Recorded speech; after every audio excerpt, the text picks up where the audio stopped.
नंदिनी यशराज फिल्मों की काफी शौकीन थी। वो खुद को उनकी फिल्मों की हीरोइन की तरह देखती। एक दिन नंदिनी की सास कहती है, अरे ये क्या कर रही है? पागल हो गई है क्या?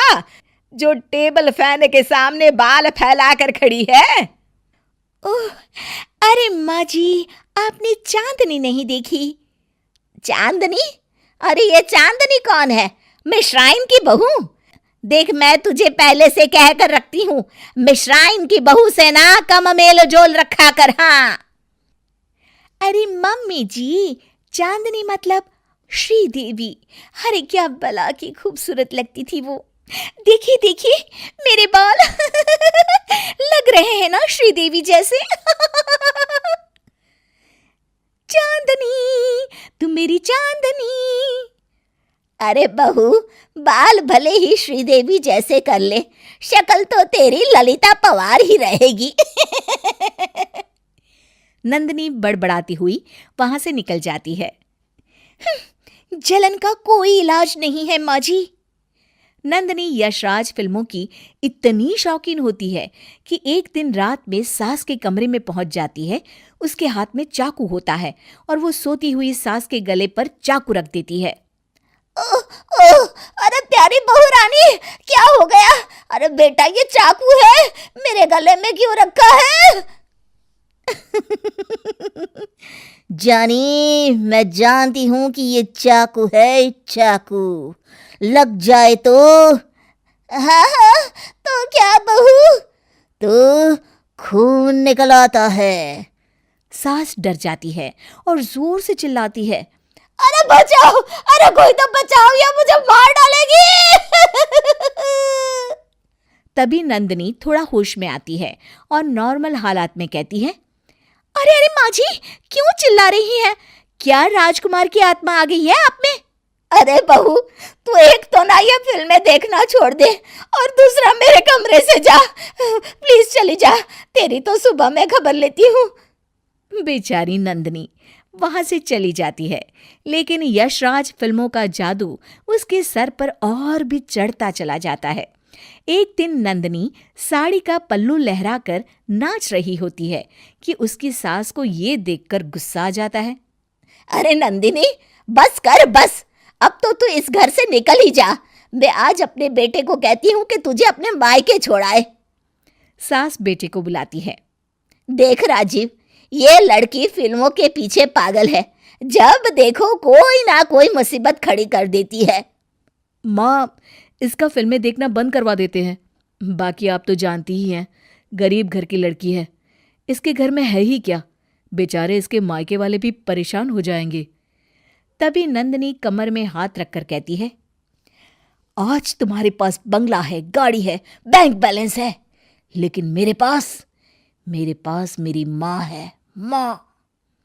अरे बेटा, कोई तो इलाज होगा ना, इसे किसी और काम में लगा दे बेटा।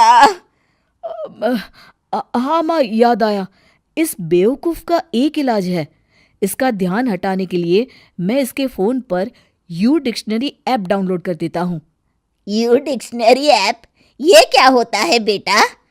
अरे माँ, इस ऐप के ज़रिए फ़ोन पर आए अंग्रेज़ी मैसेज का ट्रांसलेशन आसानी से हो जाता है, और अगर आपको अंग्रेज़ी में किसी को मैसेज करना है तो वो भी आसानी से बिना किसी ग्रामर मिस्टेक के भेज सकते हैं।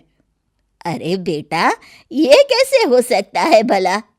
माँ, बस ऐप डाउनलोड करो और सेटिंग के मैजिक फीचर पर जाकर ट्रांसलेट या फिर ग्रामर फीचर में क्लिक करो और बस मज़े से लिखो और पढ़ो अंग्रेज़ी मैसेज।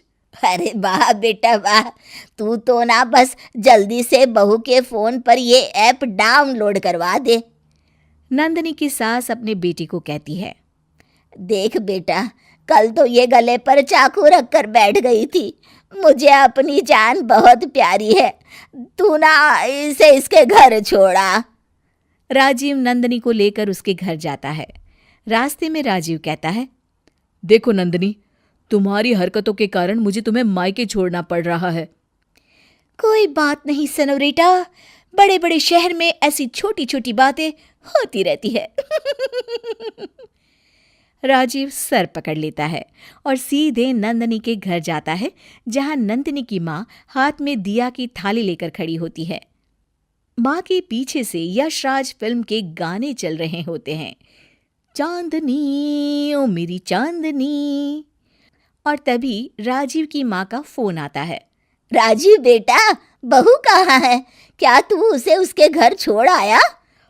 हाँ माँ, हम जीत गए, मैं उसे उसके घर छोड़ आया। तब माँ मोहब्बतें फिल्म की स्टाइल में बोलती है। बेटा, तू भले ही खुद को जीता हुआ समझ रहा है, लेकिन जहां से मैं खड़ी होकर देख रही हूं, तू हार गया बेटा। अरे माँ, क्या बोल रही हो? तुमने ही तो बोला था कि नंदिनी को घर छोड़ दूं। बेटा, तुम लोगों के जाने के बाद ना। हाँ क्या माँ? हम लोगों के जाने के बाद क्या माँ? बेटा, तुम लोगों के जाने के बाद मैं और मेरी तन्हाई आपस में बातें कर रहे थे। अरे माँ, क्या कुछ भी बोल रही हो? क्या क्या बातें कर रही थी तुम्हारी तन्हाई? यही कि बहू होती तो ऐसा होता, वो होती तो वैसा होता, वो मेरी इस बात पर हंसती, इस बात पर। अरे बस कर माँ, बस। मैं एक बात तो समझ गया। क्या बेटा, क्या समझ गया तू? यही कि यशराज फिल्मों का जादू तो हर किसी के सर चढ़कर बोलता है।